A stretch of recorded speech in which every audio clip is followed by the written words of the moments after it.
¿Sí se ve que está grabando? Ya. Ok. Bueno, muy buenas tardes. Me presento. Soy la doctora Brenda Ramírez Leiva.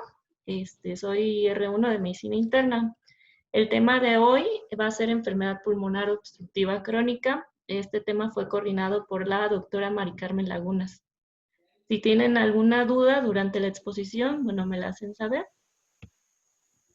Empezamos con el concepto de la enfermedad pulmonar obstructiva crónica. La guía GOLD dice que la enfermedad obstructiva crónica es una enfermedad que va a ser prevenible, que va a ser tratable y que es muy común en el mundo.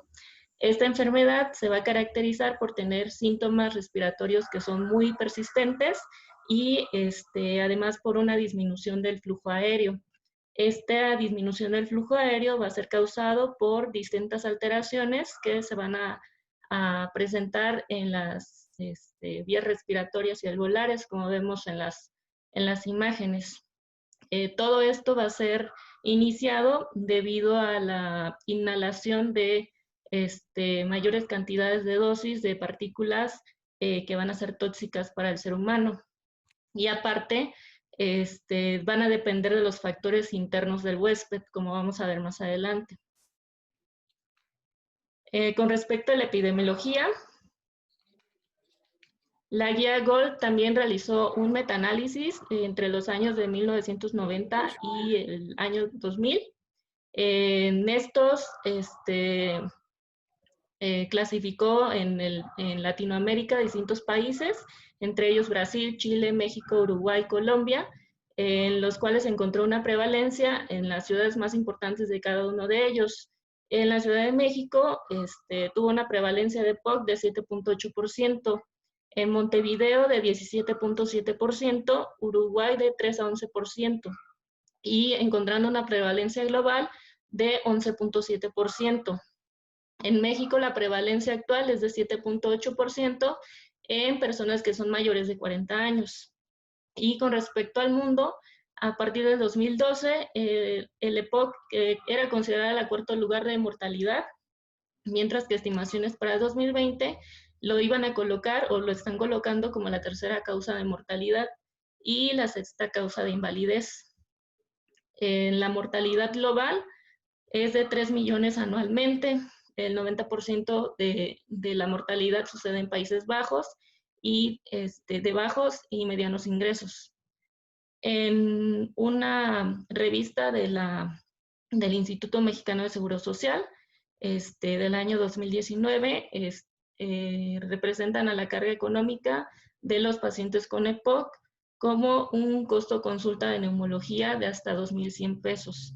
El costo por día de hospitalización en 2,290 pesos, costo por atención en urgencias de 3,000 pesos y costo por un día en terapia intensiva de 400,000 pesos, lo que da para el IMSS 20,754 a 41,887 pesos, que son absorbidos pues, por cada persona que tiene esa enfermedad.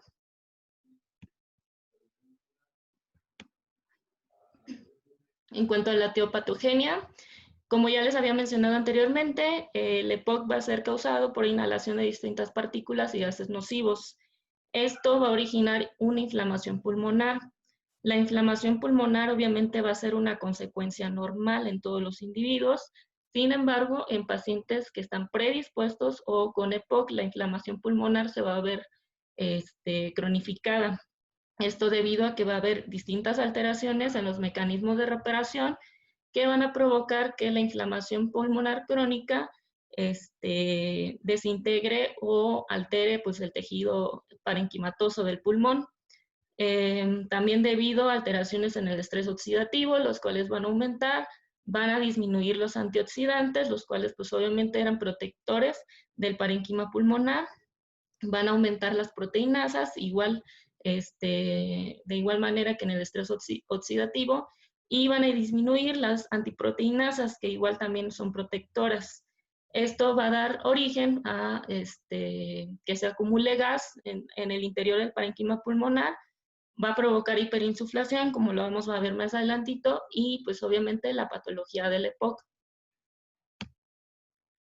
En su fisiopatología, bueno, para que se presente esta enfermedad tiene que haber distintos cambios que van a provocar también igualmente cambios en el parénquima pulmonar y en los alvéolos. Va a haber una limitación del flujo de aire, esto por la mayor o el incremento en la inflamación, fibrosis y exudado, lo cual va a reducir la relación del volumen expiratorio forzado en el primer segundo y de la capacidad del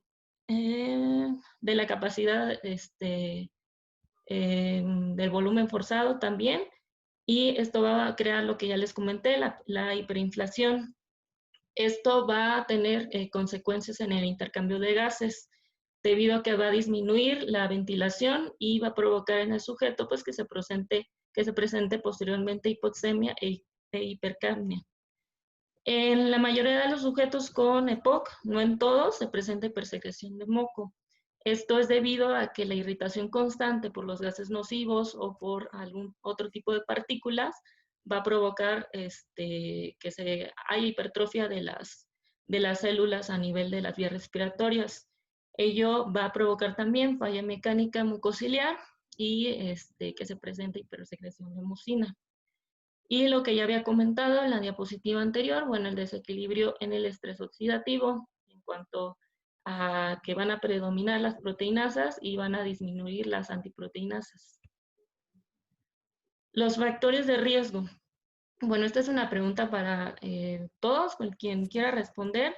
¿Cuál de estos factores de riesgo que ven en esta diapositiva pues está más comúnmente asociado con la enfermedad pulmonar? El tabaquismo. El tabaquismo efectivamente es el factor de riesgo que más se ha estudiado y el cual más tiene relación con que se produzca la enfermedad pulmonar obstructiva crónica. Obviamente todos los demás factores de riesgo que mencionaré pues están asociados, unos más que otros, pero sí eso tienen que recordarlo, que el tabaquismo es el principal factor de riesgo para que se presente. Hay pacientes que no son fumadores y que aún así presentan la enfermedad pulmonar obstructiva crónica. Esto no quiere decir que solo en los fumadores se presenta, ya que también hay fumadores en los cuales no se ha presentado la enfermedad. Los demás, bueno, el que se presente esta enfermedad va a tener que ver con los distintos factores que voy a mencionar. Entre los factores genéticos está la deficiencia de antitripsina alfa 1. Bueno, la antitripsina es una proteína la cual va a ayudarnos o a protegernos contra las proteinasas. Estas proteinasas pues, son las que degeneran pues, la matriz extracelular y causan pues, las alteraciones que ya había mencionado. En estos pacientes obviamente es un factor genético que se presente y por ello cuando a todos los pacientes, bueno, dice la guía GOL que a todos los pacientes que se les diagnostica EPOC o que están en proceso de diagnóstico se les tiene que hacer también el diagnóstico de deficiencia de antitripsina alfa 1, si es que lo tienen. Y si es que lo tuvieran, pues obviamente hacer un tamizaje pues en toda la familia. En cuanto a la edad y sexo, bueno, el volumen expiratorio máximo se va a ir reduciendo conforme pasan los años con el envejecimiento, eso es lo normal. A los 25 años, como se ve en la grafiquita, es cuando hay una mayor cantidad de volumen expiratorio máximo. Y ya posterior a eso va reduciendo. Esto obviamente, como vemos aquí en los pacientes fumadores, la reducción va a ser más rápida y por consecuencia, pues si disminuye el volumen expiratorio máximo, también pues van a disminuir pues las funciones pulmonares. Entonces esta grafiquita también pues demuestra la asociación que hay entre el tabaquismo y la enfermedad pulmonar obstructiva crónica. En cuanto al sexo, anteriormente pues todas las literaturas mencionaban que en el hombre era más frecuente que se presentara esta enfermedad. ¿Todo por qué? Pues porque obviamente el hombre tenía mayor índice tabáquico, era fumador. Sin embargo, pues actualmente muchas literaturas dicen que también las mujeres han aumentado el riesgo. ¿Esto por qué? porque pues ya también tienden a fumar. En algunas otras hasta mencionan que ya tenemos mayor factor de riesgo que los hombres. Sin embargo, pues aún estamos como que iguales todavía. Otros factores. Una pregunta. En la diapositiva pasada, ¿le puedes regresar un poquito? Ah, gracias. Ajá. No, la de la gráfica. Exactamente. Una duda. Hay, por ejemplo, las que son líneas punteadas, ¿es el fumador pasivo? Las líneas punteaditas, ¿cuáles? Ajá, esas. ¿Las verdes? Esas dos, donde dice fumador sensible. Ajá.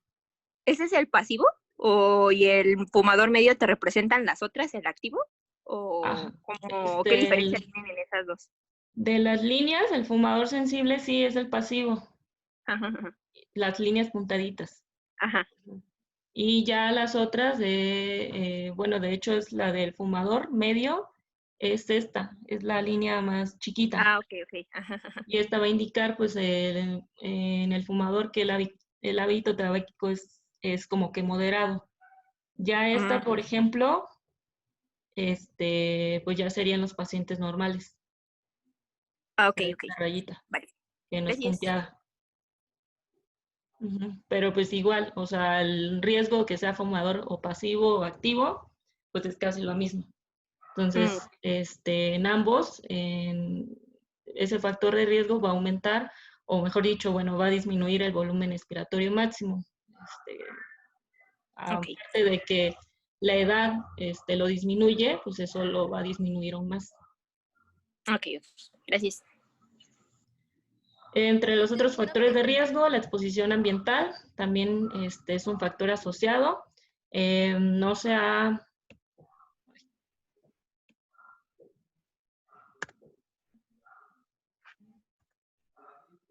A ver, un momento, porque acepté a alguien y ya se trabó. Dale clic en la diapositiva para que te deje cambiarla. Es que la quiero regresar. Ah, ok, pero ya ahí está, ¿no? Ya. La exposición ambiental es lo que le decía. Hay personas que trabajan, por ejemplo, en la minería o distintas industrias, en las cuales continuamente están inhalando partículas o vapores que son nocivos. Y esto obviamente a la larga va a traer como consecuencia factores de riesgo para que se presente EPOC o alguna otra enfermedad pulmonar. También se dice que en las ciudades, obviamente las que sean grandes, industrializadas, toda la población que viva ahí tiene algún factor de riesgo para que se presente esto. Los factores de riesgo socioeconómico están relacionados debido a la combustión de biomasas. En comunidades generalmente aún se usa la cocina con leña.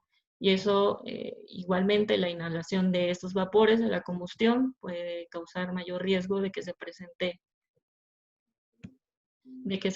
enfermedad pulmonar. Aparte de la desnutrición, imagínense que la misma paciente, por ejemplo, que es una persona que cocina con leña, continuamente está inhalando esos vapores, aparte de eso tiene desnutrición, ello ayuda a que se presente más fácilmente la enfermedad pulmonar. ¿Cuántos pacientes no han visto o no hemos visto que son señoras que han estado fumando con leña y ya tienen sus alteraciones pulmonares?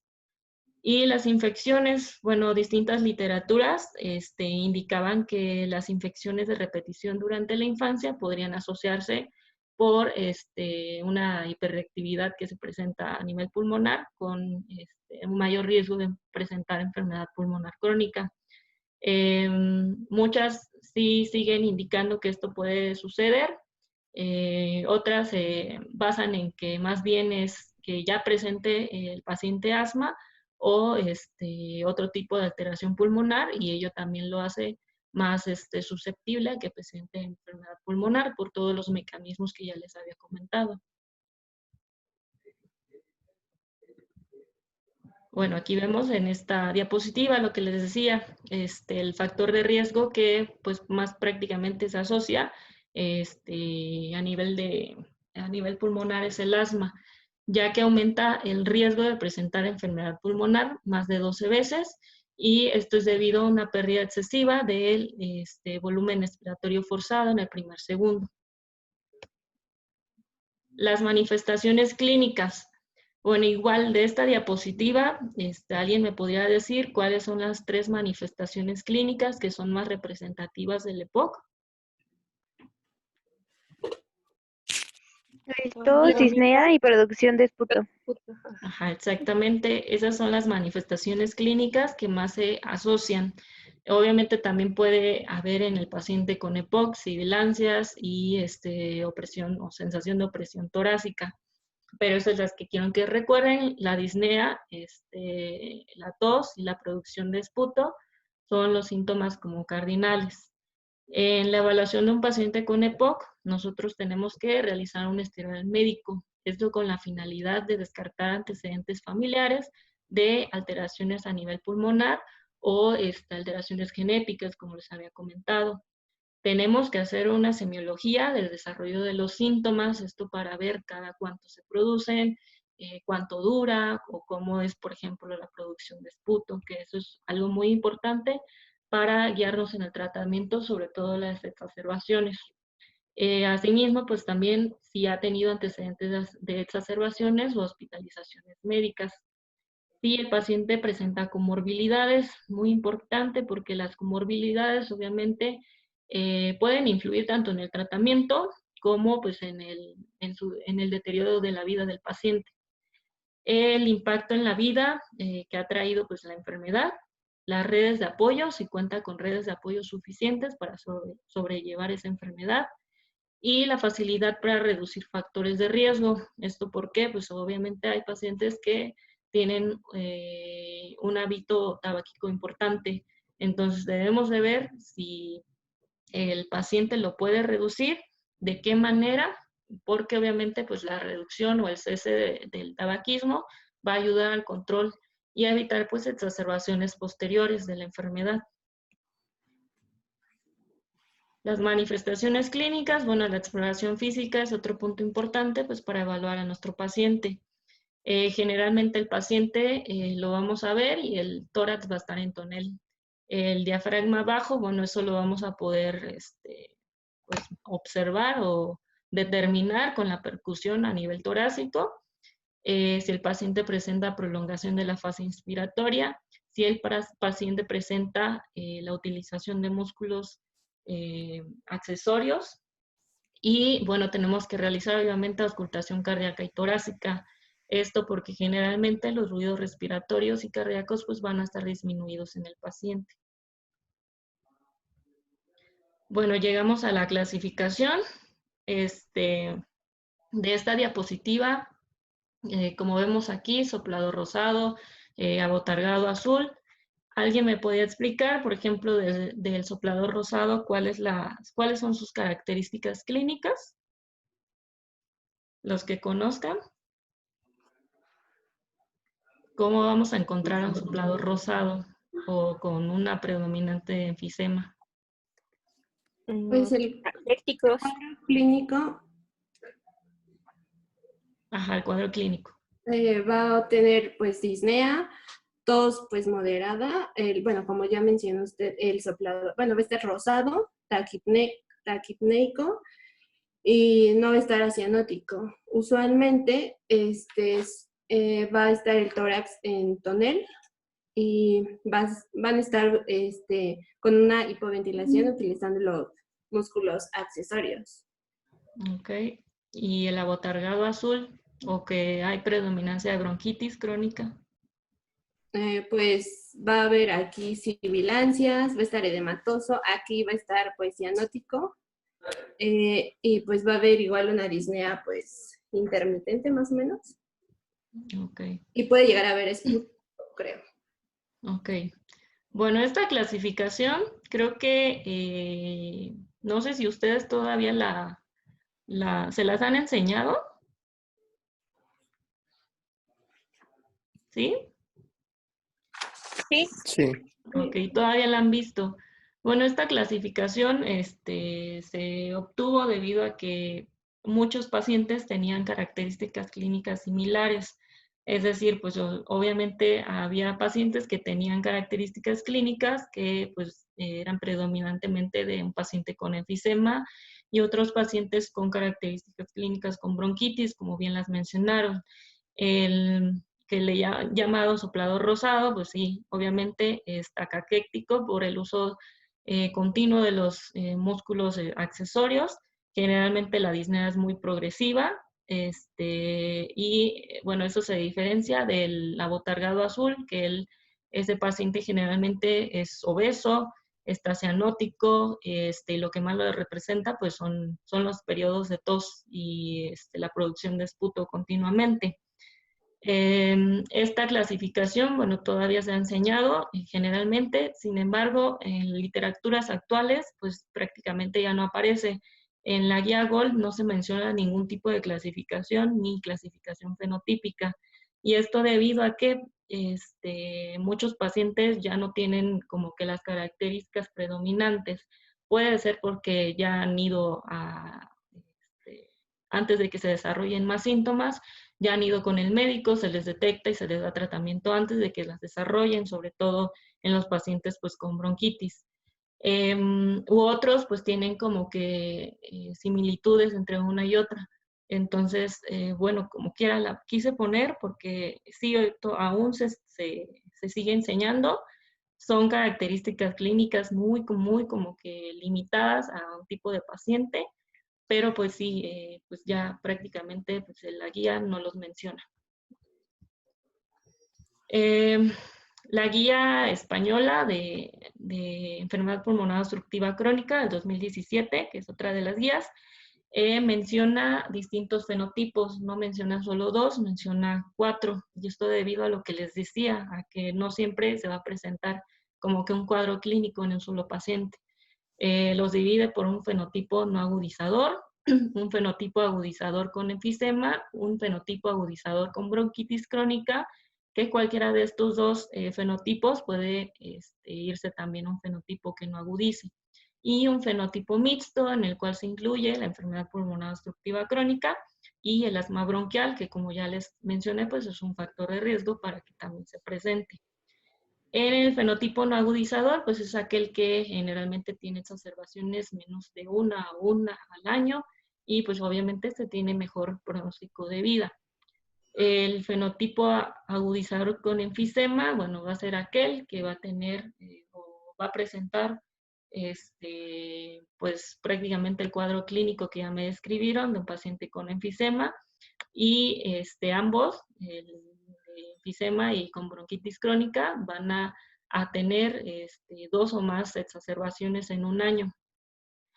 El fenotipo agudizador con bronquitis crónica, va a presentar pues la definición de bronquitis, que son los accesos de tos por 3 meses al año, 2 años continuos. Y el fenotipo mixto, se tiene que hacer diagnóstico de asma bronquial, esto con el volumen expiratorio forzado mayor de 15%, postbroncodilatador, o con eosinofila mayor de 300 células. Bueno, con esto de los fenotipos, ¿quedó alguna duda? No. No. O sea, los fenotipos que les dijo Bren es como la actualización de los fenotipos clínicos que había antes. Eso era lo viejito cuando no se sabía tanto la enfermedad y lo actual son los otros fenotipos que les puso Bren. No es Sí, frecuente que se los pregunten, pero los tienen que conocer. ajá, es solo para conocerlos. Y de hecho, pues estos fenotipos nuevos, pues se hicieron para dar tratamiento y valorar el pronóstico de cada paciente. Entonces, Claro. pues más que nada es para eso. Sí, de hecho, del fenotipo va a depender el tratamiento. Entonces, por eso es que los tienen que conocer, para que sepan qué darle a los pacientes. Bueno, los grupos de riesgo son grupos con comorbilidades y que aparte presentan enfermedad pulmonar obstructiva crónica o que pueden llegar a presentarlas con mayor facilidad. Entre estos están los pacientes con enfermedades cardiovasculares, sobre todo hipertensión arterial, que se ha asociado mucho a comorbilidad junto con enfermedad pulmonar obstructiva crónica, pacientes con arritmias, con insuficiencia arterial periférica, pacientes con enfermedades musculoesqueléticas que presenten debilidad u otras alteraciones, debido a que, pues como ya les había mencionado, pues la desnutrición o la deficiencia proteica también puede acelerar el proceso de que se presente POC. Pacientes con osteoporosis, con síndrome metabólico, que ya pues englobaría muchas de las otras comorbilidades, y con alteraciones, sobre todo cáncer de pulmón. Estos grupos de riesgo pues también son importantes que se conozcan o que hagamos el historial clínico de cada paciente, debido a que dependiendo de si tiene alguna comorbilidad, también debemos de tener precaución con el tratamiento que se va a dar o el manejo que se dé. Y para el diagnóstico, bueno, el diagnóstico del EPOC va a estar dado por estos 3 aspectos. El paciente debe tener sintomatología congruente con EPOC, factores de riesgo que estén asociados y la evaluación por la espirometría, que va a ser una relación, bueno, se los voy a decir así, FEV1 y CBF con menos de 0.7. Entonces, esto ya nos daría el diagnóstico de enfermedad pulmonar obstructiva crónica. Los factores de riesgo, pues los que ya les mencioné, sobre todo el hábito tabáquico, la sintomatología y la valoración por espirometría. Eso acuérdense bien que por medio de esto se hace el diagnóstico. Las pruebas de función pulmonar, bueno, está la espirometría. Esta es una tablita que reporta todas las consideraciones para la realización de una espirometría. Obviamente, para la realización de esta, el equipo tiene que estar bien calibrado, el lugar debe de estar certificado para realizarla, porque también se va a dar una interpretación de los resultados.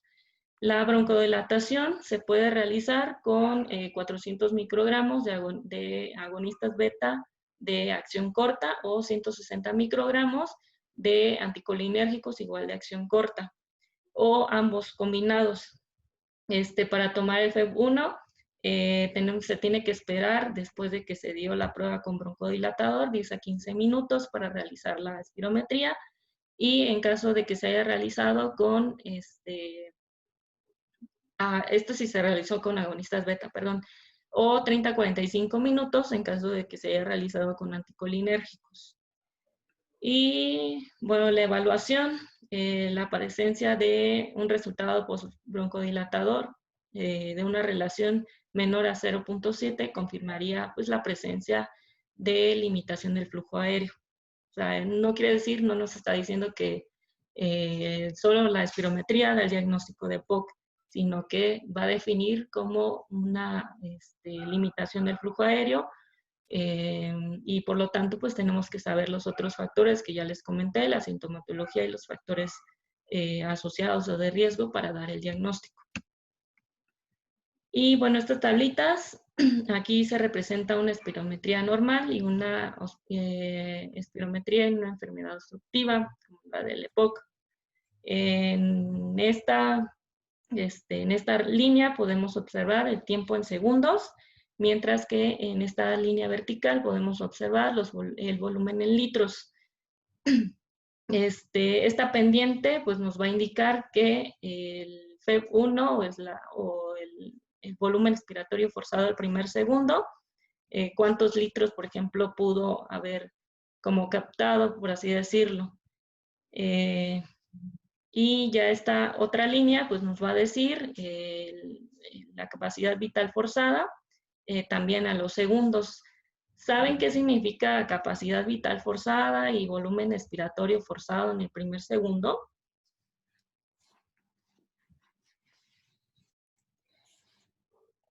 Chicos, Si no saben, nada más para que lo diga, pues porque obviamente si no sabemos eso, pues no le vamos a entender a estas rayitas. claro. ¿Sí les queda claro eso, chicos? A ver, díganme qué es el BEF1 o el FEV1. FEV1 es lo máximo que puede expirar un paciente en un segundo, ¿no? O en el primer segundo, lo máximo que puede expirar. Ok. ¿Y qué es el FBC? Es lo máximo que puede exhalar. De hecho, si se fijan en las gráficas que les ponen la espirometría, abajo viene el tiempo en segundos, ¿no? Hasta el segundo 6. Y del otro lado, en las coordenadas o en el eje Y, vienen el volumen en litros que va expirando un paciente. Entonces, ¿se acuerdan que habíamos hablado de restrictivo y obstructivo alguna vez? ¿Cuál era el clásico ejemplo de algo restrictivo? La fibrosis pulmonar. Era la fibrosis. Entonces, y se acuerdan que yo les dije, los patrones obstructivos y restrictivos se ven principalmente en las espirometrías. Entonces, fíjense que un patrón obstructivo tiene ustedes no pueden ver mi cursor, pero comparen las dos curvas y vean cómo la primera curva está como bien redondita y la otra se empieza como a aplanar, o sea, sale más lento del flujo del aire que está dentro de los pulmones. Pero fíjense, los patrones restrictivos, que no los va a tocar ver aquí, pero para que lo sepan, la morfología de la curva, como esos pacientes generalmente no tienen obstrucción, sino restricción, se mantiene la misma morfología de la espirometría normal, nada más que en vez de estar hasta arriba, hasta el 5, está chaparrita. O sea, es igualita, pero chaparrita. Hagan de cuenta que en vez de girar en el 4 y 5, gira en el 2 y 3. Y ese es un patrón restrictivo. Y generalmente el obstructivo, que clásicamente el obstructivo lo van a ver, y ya lo habíamos comentado también, en EPOC, que es como la enfermedad obstructiva clásica, gran ejemplo que siempre van a ponerles, o el asma, también habíamos dicho que era obstructivo. Y la fibrosis y otras millones de cosas que dijimos, pues son las restrictivas. Entonces, por la pura morfología de la gráfica que les hacen en la espirometría, ustedes se pudieran dar cuenta si es obstructivo o restrictivo, y bueno, también ver los parámetros, ¿no? Pero sí lo tienen que tener claro para que lo sepan, pues, interpretar, ¿no? O valorar. No sé si quieres agregar algo, Bren. Y bueno, pues en esta espirometría, patrón obstructivo de esta enfermedad, bueno, la relación FEB1 y FEBC es 0.56, entonces es menor de 0.70. Y como ya les había comentado, cuando es menor de 0.70, eso quiere decir que hay una limitación del flujo aéreo. Entonces, no nos da el diagnóstico, nos da el diagnóstico de que hay un patrón obstructivo, una limitación del flujo, y ya pues con los otros aspectos que comenté, pues ya nosotros determinaríamos el diagnóstico. La espirometría, pues sí, es una medida para que nos ayuda a dar un diagnóstico de la enfermedad pulmonar y también nos ayuda a evaluar cómo ha respondido el paciente con el tratamiento. La espirometría generalmente se tiene que realizar cada año para evaluar cómo ha respondido el paciente al tratamiento médico que veremos más adelante. Esta es otra tablita de la guía GOLD que nos representa la evaluación de la enfermedad pulmonar obstructiva crónica de acuerdo a su gravedad.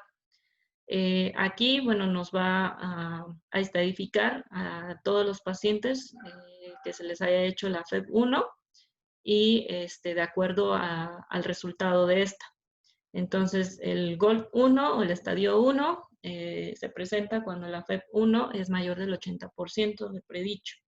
El GOLD 2 es cuando se presenta en más del 50%, pero en menos del 80%. GOLD 3 es que se interpreta como ya una gravedad severa. Cuando el FEB1 es mayor del 30%, pero menor del 50%. Y el GOLD 4, que ya es una obstrucción muy severa, cuando el FEB1 es menor del 30% del predicho. Esta tablita generalmente, casi siempre, o si no es que siempre, la preguntan mucho en enfermedad pulmonar obstructiva crónica. Como clasificación, pues de acuerdo a la gravedad. Sin embargo, pues esta clasificación no toma en cuenta la sintomatología ni los periodos de exacerbación del paciente, por lo cual posteriormente se han hecho otros tipos de escalas de valoración en la cual sí se toman en cuenta estos indicadores. Los más representativos, está el cuestionario respiratorio crónico, el cuestionario respiratorio de San Jorge, los cuales pues prácticamente ayudan para valorar al paciente con EPOC. Sin embargo, estos como que son muy especializados y pues, no son como que básicos para poder utilizarlos en un consultorio. Por ello, posteriormente se hicieron los demás cuestionarios, la prueba de evaluación de EPOC, de llamaremos CAT, y el cuestionario de British Medical Research Council, MRC modificado, los cuales veremos un poquito más. Para la valoración de la disnea, la sintomatología predominante en un paciente con EPOC, se utiliza la escala MRC modificada. Esta, pues obviamente, pues, a lo mejor ya la encuentran como que muy similar a otras escalas de disnea. Y los clasifica en 4 grados, dependiendo de la disnea o en qué momento se presente la disnea. Estos 4 grados, generalmente a partir del grado 2, ya se considera como que una disnea mayor, y menor al grado 2, pues una disnea pues un leve o muy poco representativa. En el grado 1, pues solamente hay disnea con el ejercicio intenso. En el grado 0, perdón. En el grado 1, la disnea se presenta cuando va subiendo el paciente como que una cima. En el grado 2, pues la disnea se presenta cuando va como que caminando con una persona de la misma edad, y aún así pues presenta esta alteración, esta dificultad para respirar, por lo tanto pues tiene que parar de caminar. Grado 3, la disnea se presenta cuando camina hasta 100 metros, aunque sea pues en un lugar llano, plano. Y grado 4, cuando pues, la disnea se presenta en casa, ya es mayor, por lo tanto puede presentarse hasta el momento en el que se viste o se desviste. Y para la evaluación del deterioro del estado de salud en EPOC se utiliza la evaluación CAT. En esta se hacen varias preguntitas al paciente y dependiendo pues del total de las respuestas, va a ser la determinación de si el deterioro del estado de salud en el paciente pues es mayor o menor. El umbral diagnóstico pues es a partir de 10. Entonces, son 40 ítems y pues ya cuando salen mayor de 10, pues ya podemos manejarlo como mayor deterioro del estado de salud en el paciente. Otras pruebas que pueden ser realizadas o que deben de ser realizadas también, no son como que diagnósticas, sino son como para valoración y para descartar algunas otras alteraciones, son los estudios de imagen. La radiografía, como les comento, no es diagnóstica, pero en ella pues, se pueden descartar algunas otras alteraciones y pues obviamente en dado caso de alguna exacerbación, pues se puede realizar de primera instancia. Generalmente pues en el estudio radiológico ya podemos ver datos pues más como que crónicos que hacen pues ya que el tórax tenga como que esos signos representativos de un paciente con EPOC. El tórax pues en tonel, el aplanamiento del diafragma, esto por aumento o hiperinsuflación, hiperluminiscencia, pues que se nota obviamente porque pues todos los campos pulmonares pues prácticamente se ven, pues, por así decirlo, negros, y con el paso del tiempo pues la trama vascular pues va a ir disminuyendo porque casi no se va a observar. En anteroposterior se va a ver que el diámetro anteroposterior aumenta y por eso pues el corazón se ve mucho más pequeño, con menor espacio en el tórax, y pues ya podemos ver pues también el tórax en gota. El corazón, perdón, en gota. Y la tomografía, pues prácticamente se va a realizar en pacientes en los cuales se tiene que descartar bronquiectasia, sobre todo en pacientes con bronquitis crónica, y en aquellos en los que el tratamiento pues va a ser prácticamente quirúrgico. Bueno, en esta tomografía pues podemos observar la presencia pues de bolitas, y también se pueden observar pues que el bronquio superior derecho, sus paredes están engrosadas, eso quiere decir que hay inflamación crónica. Otras pruebas para realizarse, la determinación de alfa-1 tripsina en caso de que haya deficiencia, como ya les comenté, pues para descartar obviamente deficiencia y alguna alteración genética. Esta deficiencia se va a presentar en menos del 20% de los pacientes que tienen EPOC. También tenemos que verificar los volúmenes pulmonares, capacidad de difusión. Esto prácticamente no se realiza debido a que la interpretación y la realización es muy difícil. La oximetría y gasometría arterial, pues obviamente para estar checando la saturación de oxígeno, los gases arteriales. La oximetría, pues obviamente va a ser más cómoda para el paciente, lo puede realizar de forma ambulatoria para estar checando su oxigenación, mientras que la gasometría arterial generalmente se va a realizar ya en hospitalización. Se pueden realizar pruebas de ejercicio y de actividad física para saber hasta qué punto el paciente puede soportar esto.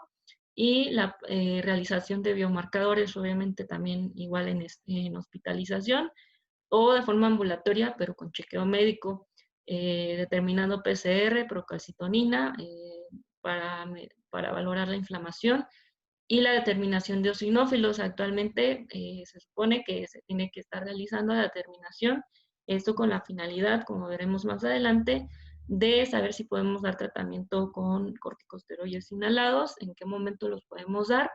Pues prácticamente para eso nos sirven los eosinófilos en sangre. Y bueno, llegando al tratamiento, los medicamentos usados en EPOC. Vamos a ver que los medicamentos usados en EPOC, prácticamente para que los recuerden, vamos a clasificarlos en betagonistas de acción corta, de acción larga, anticolinérgicos igual de acción corta, de acción larga, corticosteroides inhalados o medicamentos contra la inflamación, como veremos más adelante. En los betagonistas de acción corta, que les llaman SABA por sus siglas en inglés, tenemos al salbutamol, terbutalina, fenoterol y levalbuterol. Los más frecuentes, bueno, que se conocen, son el salbutamol y fenoterol. La duración de acción de cada uno de 4 a 6 horas. El levalbuterol puede durar hasta 6 a 8 horas. Y el mecanismo de acción, pues obviamente va a haber una estimulación beta-adrenérgica, lo cual va a producir que haya relajación a nivel del músculo liso, de las vías respiratorias. Ello va a causar mejoría del FEV1 y de los síntomas. Sin embargo, sus efectos adversos pueden ser la taquicardia sinusal por esa estimulación beta-adrenérgica, el temblor somático y se relaciona también con hipocalcemia. La dosis pues, del salbutamol de 1 a 2 inhalaciones cada 4 a 6 horas. En los betagonistas de acción larga o LABA podemos encontrar salmeterol, indicaterol, formoterol y arformoterol. La duración de acción obviamente es más prolongada, son de acción larga. El indicaterol llega hasta ser de 24 horas, igual a dosis generalmente, por ejemplo, el salmeterol, 1 a 2 inhalaciones cada 12 horas y el del indicaterol de cada 24 horas. El mecanismo de acción, igual va a ser lo mismo, pues es el mismo grupo. Sin embargo, estos, aparte de la mejoría del FEV1, también mejoran la sintomatología, sobre todo la disnea, y disminuyen las exacerbaciones y hospitalizaciones en el paciente, entonces tienen un mejor efecto. Los anticolinérgicos de acción corta, SAMA, el más representativo, el bromuro dipatropio, la duración de acción de 6 a 8 horas. El de acción larga, o llamados pues anticolinérgicos de acción larga, LAMA, el tiotropio, cuya duración de acción es de 24 horas. Lo que hacen el mecanismo de acción van a bloquear los efectos broncoconstrictores que son propiciados por la acetilcolina en receptores muscarínicos. Los efectos adversos, pues prácticamente estos en la literatura se reportan muy pocos, generalmente pueden ser resequedad en la boca, también pueden provocar alteraciones a nivel urinario como la retención aguda de orina, que ya es más raro, y si se dan por nebulización, como en el caso del hipatropio, hay como que factor de riesgo para que se pueda presentar el glaucoma de ángulo cerrado. Y estas son algunas combinaciones entre SAMA y SABA, fenoterol, hipatropio, salbutamol, hipatropio. cuyas duraciones de acción serían 6 a 8 horas. LABA y LAMA, este lo van a estar observando mucho porque prácticamente es el tratamiento pues, favorito. El formoterol, el indicaterol y con glicopirronio, la duración de acción de 12 a 12-24 horas. LAMA, bueno, los anticolinérgicos de acción prolongada reducen más las exacerbaciones e incrementan el FEV1 y reducen más los síntomas que cualquier otro medicamento contra el EPOC. Otros medicamentos, los esteroides inhalados como antiinflamatorios, fluticasona, budesonida, en inhalación, de 1 a 2 inhalaciones 2 veces al día. Los efectos adversos de los corticosteroides, pues prácticamente dolor de garganta, disfonía, también pueden obviamente causar reacciones o todos de hipersensibilidad. También va a haber mayor riesgo de que se presente candidiasis orofaringia y en personas que han presentado anteriormente episodios de exacerbación de POC con sobreagregación bacteriana, puede también estar contraindicado el uso de corticosteroides. Es por eso pues que se ha desarrollado diferentes como que escalas para saber cuándo se puede dar un corticosteroide inhalado. Combinación de inhaladores, fluticasona salmeterol, que es un agonista beta-adrenérgico de acción prolongada, budesonida, formoterol, igual en inhalación. Y bueno, estas ya combinaciones pues, van a tener los efectos adversos que tienen los agonistas betas y los corticosteroides inhalados. Entre los fármacos orales, bueno, está la teofilina. Este es un fármaco que ha estado un poquito en controversia. Es un inhibidor de la fosfodiesterasa, no selectivo. Pues lo que hace la fosfodiesterasa o lo que hace el inhibidor es que aumenta el AMP cíclico a nivel respiratorio. Entonces, pues más que beneficios, generalmente se indica en la literatura su uso en exacerbaciones graves o severas, ya que los efectos adversos, pues obviamente con la sobredosificación pueden ser mayores, teniendo como efecto adverso como que más representativo del uso de teofilina, pues las arritmias, taquiarritmia auricular. Y el ruflimilaz, bueno, hablaremos más adelantito. Lo que les mencionaba, la terapia combinada. Cuando decidimos iniciar un corticosteroide inhalado, bueno, va a depender de diferentes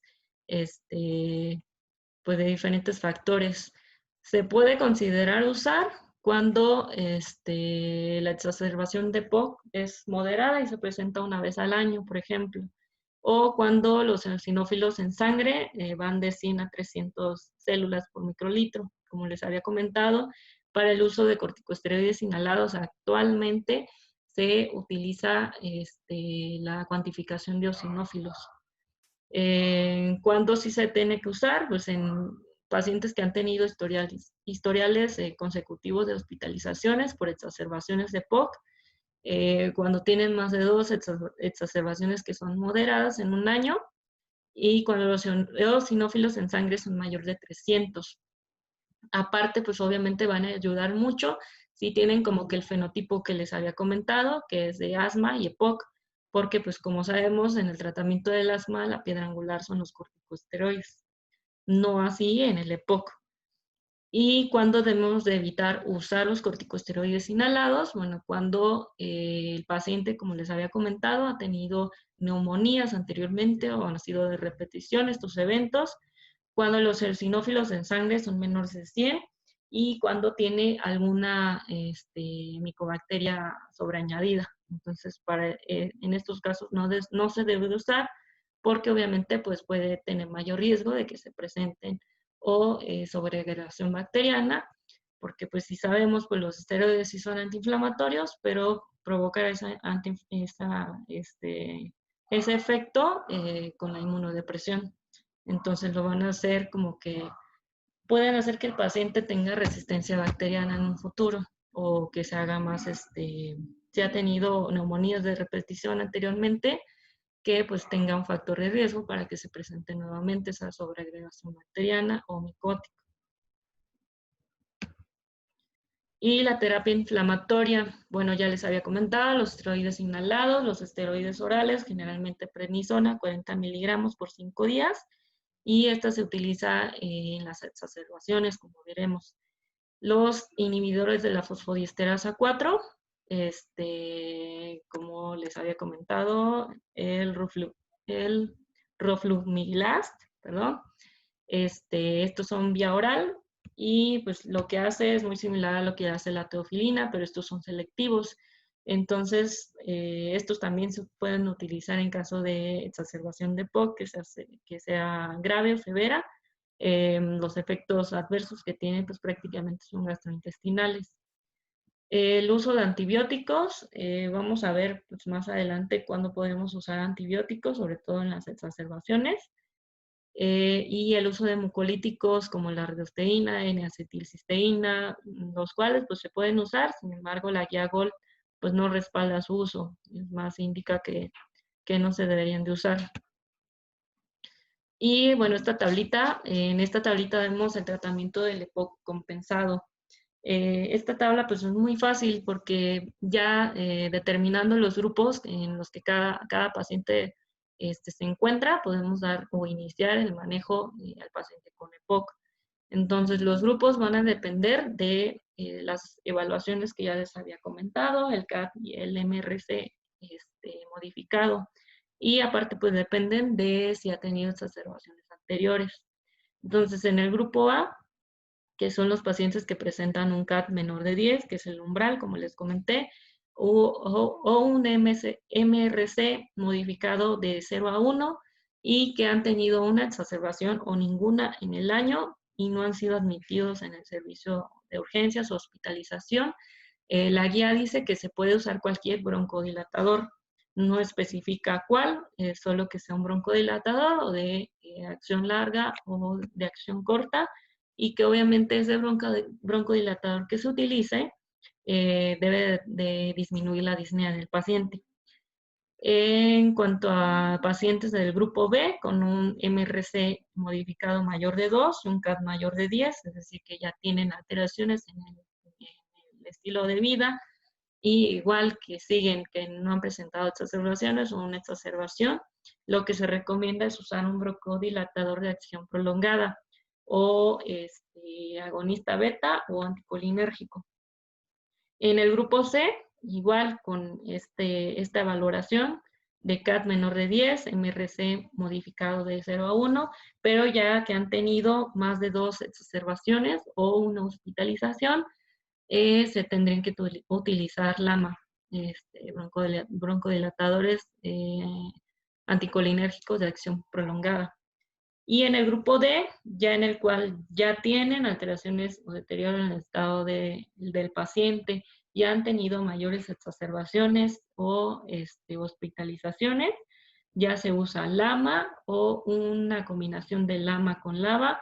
Esto en caso de que tengan pues, sintomatología muy, muy grave, o sea, ya un CAT mayor de 20, o se puede utilizar un LABA con corticosteroides inhalados, pero pues ya teniendo en cuenta cuándo se debe usar los corticosteroides, si los eosinófilos, por ejemplo, son mayor de 300 y no se tienen ninguna contraindicación.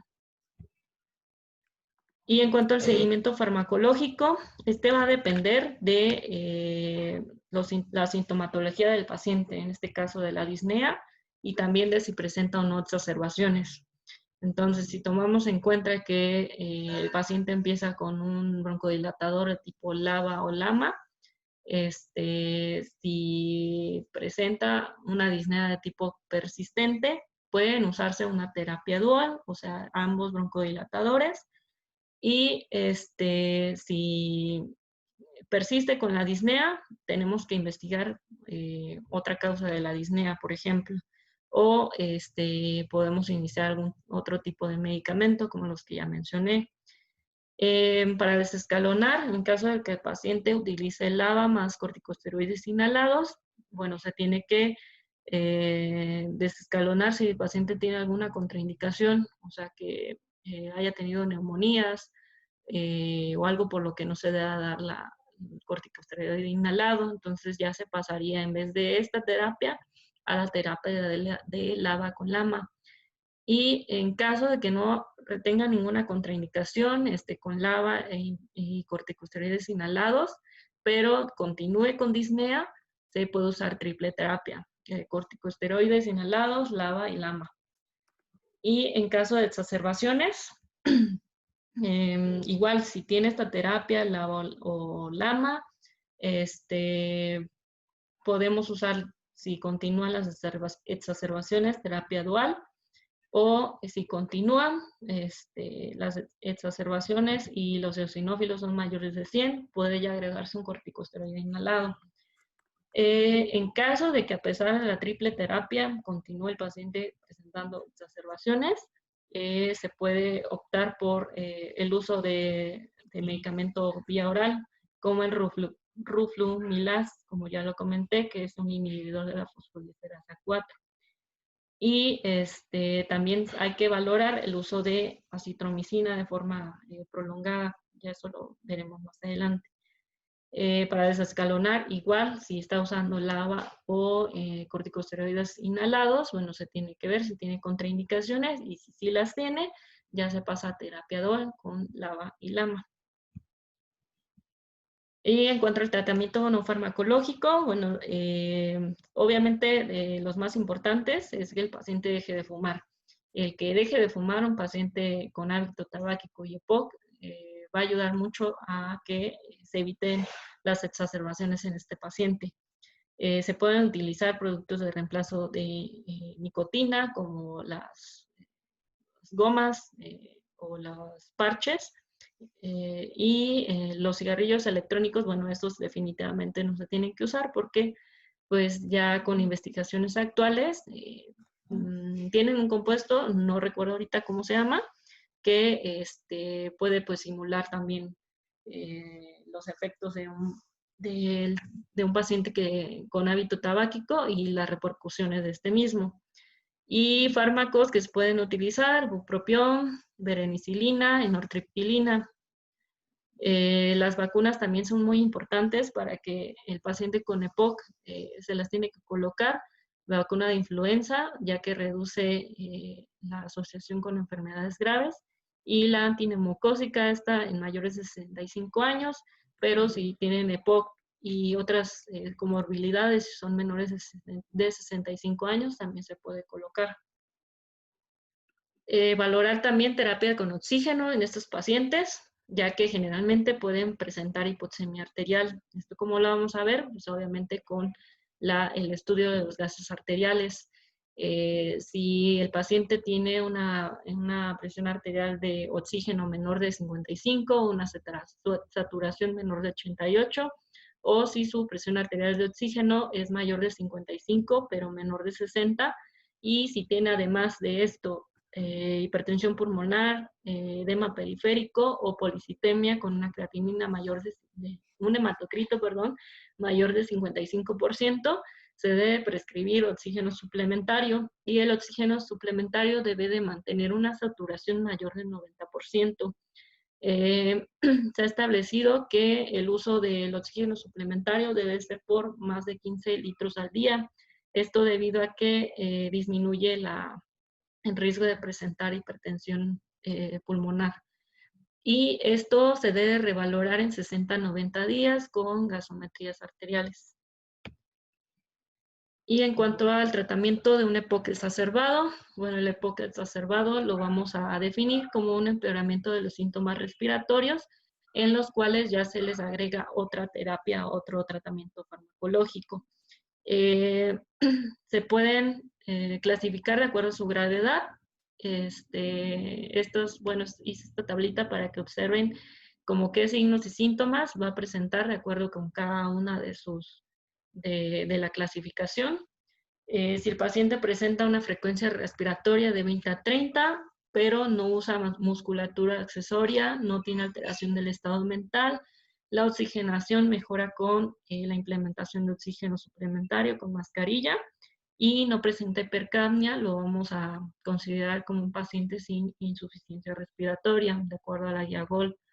Mientras que un paciente con frecuencia respiratoria mayor de 30, que sí usa musculatura accesoria, que aún no tiene alteración del estado mental, que sí mejora su oxigenación con mascarilla, pero que ya tiene hipercapnia de 50 a 60 milímetros de mercurio, como una insuficiencia respiratoria aguda, que puede llegar a, o que es grave. Y en pacientes con frecuencia respiratoria mayor de 30, que usan musculatura accesoria, ya tienen la alteración del estado mental, no mejoran ya con el uso de oxígeno suplementario y la PCO2 es mayor de 60 o el pH es menor de 7.25 como una insuficiencia respiratoria aguda mortal. Esta clasificación pues se usa para clasificar a los pacientes dependiendo de su gravedad. Sin embargo, pues prácticamente el 80% de los pacientes con EPOC exacerbado se puede dar tratamiento ambulatorio, o sea, no necesitan hospitalización. Ya cuando el paciente necesita hospitalizarse o ya se ha hospitalizado, la mortalidad a los 5 años ya aumenta el 50%. Entonces, obviamente son los que peor pronóstico tienen, los que ya se hospitalizan. Y en cuanto al tratamiento farmacológico, estas van a ser las líneas de tratamiento. El uso de broncodilatadores inicia con agonistas beta de acción corta, 1 o 2 inhalaciones, de 2 a 3 dosis en 1 hora. Después se va a continuar cada 2 a 4 horas, obviamente vigilando que no tenga efectos adversos. La terapia con glucocorticoides sistémicos, como ya lo había comentado, que se usa en las exacerbaciones, la prednisona 40 miligramos al día por 5 días, no más, para que no provoque también efectos adversos. Y la terapia con antibióticos, en varias investigaciones dicen que se puede utilizar los antibióticos de manera prolongada, o sea, por 1 año en pacientes que ya han tenido exacerbaciones previas. Por ejemplo, acitromicina, 250 miligramos cada 12 horas, o 500 miligramos 3 veces a la semana por 1 año, o eritromicina. Sin embargo, los efectos adversos de usar esta terapia con antibióticos es peor que los resultados que dan. Entonces, pues, ¿cuáles efectos adversos podrían dar? Pues, obviamente, resistencia bacteriana. Por ello, pues prácticamente la guía GOLD solo aconseja su uso en caso de exacerbaciones y por tiempo definido, duración de 5 a 7 días, en caso de que cumpla con los criterios de Antonisen. No dice criterios de Antonisen, pero pues son los criterios. Y pues en estos deben de tener al menos 2 de 3, que son pues disnea, aumento de la producción de esputo y esputo purulento. Entonces, si ya tienen 2 de 3, pues se puede utilizar antibióticos. Si ya tienen los 3, pues prácticamente sí se deben de usar. Y si no tienen ninguno, no está indicado su uso. No mejora nada. Pues es peor porque puede tener mayores efectos adversos. Y pues ya casi para terminar, aquí está otra tablita con las indicaciones para el manejo ventilatorio, ventilación mecánica no invasiva. Se va a dar ventilación mecánica no invasiva en pacientes que tengan acidosis respiratoria, comprobado por medio de gasometría arterial. En pacientes con disnea severa, que nosotros estamos viendo que ya el paciente ya está casi fatigándose por el uso de musculatura accesoria, que tengan incremento de la frecuencia respiratoria o ambos, que tengan pues otras alteraciones como retracción external o de los espacios intercostales, y la persistencia de hipoxemia, aún con el oxígeno suplementario. Ya en estos pacientes podemos dar ventilación mecánica no invasiva, como el CPAP. El manejo ventilatorio, estas son las indicaciones que da la guía GOLD para que el paciente con EPOC reciba manejo con ventilación mecánica ya invasiva. En aquellos pacientes con estatus posterior a, por ejemplo, una parada cardiorrespiratoria, disminución de la conciencia, que tengan vómitos frecuentes, o sea, puedan tener una aspiración masiva, que tengan persistencia o que no se puedan remover las secreciones, inestabilidad hemodinámica severa, que no responda al tratamiento con o la fluidoterapia, con presencia de arritmias y en pacientes que no toleran la ventilación mecánica no invasiva. Y ya por último, bueno, ¿cómo vamos a dar el seguimiento en los pacientes con EPOC o exacerbación de EPOC? Después de una exacerbación, el seguimiento va a ser dentro de 1 a 4 semanas después de que la tuvo. Vamos a revisar que el paciente comprenda bien el tratamiento que lleva. Vamos a revisar la técnica de inhalación, que obviamente pues también es importante que revisemos eso porque hay pacientes que no saben cómo inhalar el medicamento y por ello pues obviamente el efecto no va a ser el mismo. Vamos a ver si el paciente va a necesitar oxígeno, si no cumple los criterios, si tiene la capacidad aún para realizar actividad física y vamos a tratar de hacerle las escalas que le comenté. Y vamos a revisar si tiene comorbilidades que puedan afectar el tratamiento. Posterior a esto, el seguimiento va a ser cada 12 a 16 semanas con la medición del FEV1 por espirometría. Eso idealmente, sin embargo, como les comenté, pues generalmente al menos debe tener una espirometría al año. Y pues bueno, del tema, pues eso sería todo. Entonces no sé si tengan alguna duda. Yo sí, es una rápida. ¿Por qué no se recomiendan los mucolíticos? ¿Los cuáles? Mucolíticos. Bueno, mencionó que los recomendaban, pero que no había como nada bien escrito y que por lo tanto era mejor no usarlos. Ah, es que prácticamente en la guía Gold hay varios medicamentos que sí los menciona. Por ejemplo, los antitusivos es casi lo mismo con la recomendación que da con los mucolíticos. Entonces sí los menciona, pero que menciona que casi no hay estudios que avalen como que una mejoría. Entonces por eso pues prácticamente no es como que los recomiende de primera línea como los broncodilatadores, por ejemplo, o sea que sean necesarios. Entonces ya hay ese tipo de medicamentos, pues se darán cuenta que muchas guías así, como que tienen esas, como que dicen que sí, pero puede que no, entonces ya eso queda a juicio del médico. Por ejemplo, una vez conocí una paciente que se acostaba y al momento de acostarse luego le salían flemas. Ahí se podría utilizar, ¿no? Pues sí, o sea, lo que hace más que nada. el mucolítico es que como que disminuye, bueno, aumenta o fluidifica el moco. Entonces, eso hace que salga, es como un expectorante, por así decirlo. Entonces, eso les puede ayudar. Sin embargo, como les digo, no está como que en la guía diga que se tiene que usar, pero ya, o sea, queda de acuerdo al juicio médico, porque obviamente los pacientes pues van a tener otros síntomas más y ya pues ahí tenemos que ver otros medicamentos, no solo, por ejemplo, los broncodilatadores, va a ser de acuerdo a cada paciente. Gracias. Sí, de hecho, eso tienen que tenerlo en cuenta. Los mucolíticos en adultos, no sé en niños, la verdad, porque yo no veo niños, pero prácticamente no sirven para nada. O sea, ni en pacientes con asma, ni en pacientes con EPOC, ni en pacientes con neumonía, ni en pacientes con infección. No hay ningún estudio que demuestre que sirvan para algo. Entonces, luego la gente, ay, ¿no me da un jarabe para la tos? Pues realmente, si alguna vez recuerdan sus clases cuando vieron tos, hay muchos mecanismos por los que se produce la tos. En este caso, estos pacientes, pues el mecanismo por el que se produce la tos es porque hay una inflamación crónica de la vía respiratoria, ¿no? Si la primera causa de EPOC es tabaquismo, pues cuando las personas fuman, agreden de cierta manera con los tóxicos del tabaco al sistema respiratorio y el sistema respiratorio pues se defiende, se inflama y genera mucho más moco del normal, ¿no? Por eso tienen la bronquitis crónica, ¿no? Y de hecho esos pacientes puede ser que tosan por mucho tiempo y que tengan expectoración por mucho tiempo, aun cuando dejen de fumar, porque finalmente el daño que ocasiona el cigarro en estas personas es irreversible.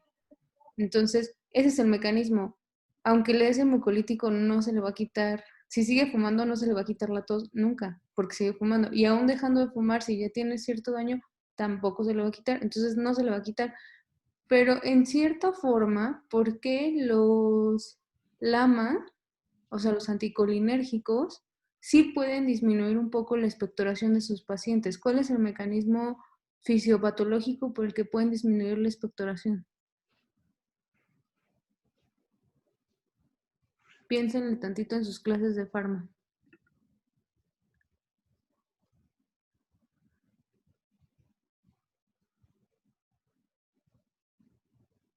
¿Nadie? ¿Ninguno de ustedes?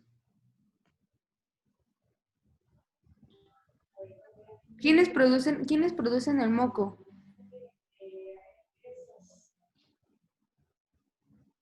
¿Se acuerdan quiénes producen el moco? Las células mucociliares. ¿Las células qué? Mucociliares. No, las mucosas. Bueno, ¿se acuerdan que son las glándulas falciformes, ¿no? Las que producen el moco. Entonces, Sí. Los LAMA pueden inhibir que se secrete y que produzcan menos moco estas glandulitas. Y de hecho, los anticolinérgicos sí pueden hacer que disminuya la expectoración. Como, no sería como tal un mucolítico, o sea, no es que lo saquen más fácil, sino más bien que no se produzca tanto. Entonces eso puede servir, pero insisto, si la persona sigue fumando, difícilmente se va a poder, se va a quitar la tos, y justamente es una de las causas de tos crónica, ¿no? Ahora, los otros pacientes que, por ejemplo, tienen un tumor que está irritando el frénico y que tienen tos porque tienen un tumor que irrita el frénico, hay antitusígenos. A ellos sí les pudiera servir. Si el tumor es muy grande así, pues ni el antitusígeno se la va a quitar, pero se lo pueden dar para consuelo. Pero en los pacientes con EPOC están contraindicados los antitusígenos porque tienen que sacar esa expectoración. O sea, no se puede quedar ahí atrapada en el pulmón, la tienen que sacar, es un mecanismo de defensa. Pero bueno, preguntas para repasar este tema que tienen que tener bien claras. ¿Cómo se llama la escala de disnea que les dijo Bren y se las explicó? Es la MRC. MRC. ¿Qué significa MRC? Medical Research Council. Ajá. Entonces, esa escala la tienen que identificar bien, porque en sus exámenes siempre les preguntan, entonces hagan de cuenta que les van a poner, ¿qué escala utilizaría para este paciente? Y les van a poner AJA, MRC, NIS y otras muchas escalas que vamos a ver después. Entonces, ustedes tienen que acordarse que la MRC es una escala disnea para EPOC y viene en la guía GOLD. Ajá. No es tan importante que se sepan los grados ustedes, los residentes sí, porque ellos sí se los preguntan en el POEM del R1 los grados, pero los MIPS con que se acuerden que es MRC y medio se acuerden cómo es la escala es más que suficiente. Ahora, también les preguntan muy frecuentemente cuál es la piedra angular del tratamiento de los pacientes con EPOC. De todos los fármacos que mencionó Bren, ¿qué grupo de fármacos es en el que se basa el tratamiento? Dijo que nos lava y lama, ¿no? Ok, sí, exactamente. En todos los broncodilatadores. Ajá. Generalmente los anticolinérgicos son los mejores para esos pacientes. Ustedes en los exámenes pongan anticolinérgicos.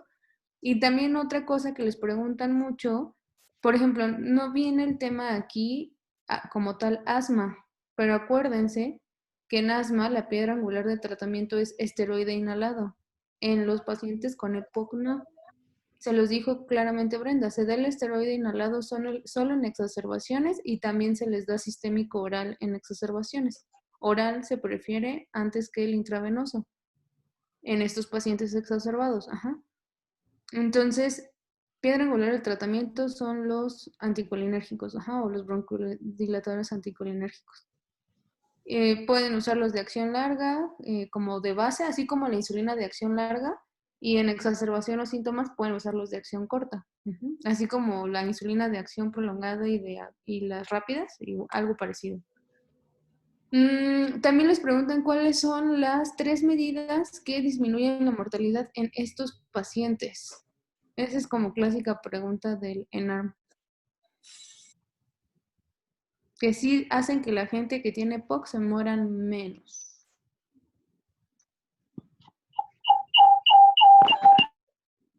Abandonar el hábito tabáquico. Justamente, dejar de fumar es una que sí disminuye la mortalidad. Les faltan 2. Prevenir exacerbaciones.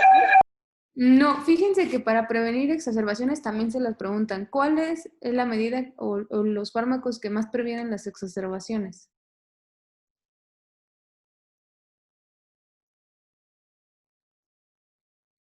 ¿Los lava?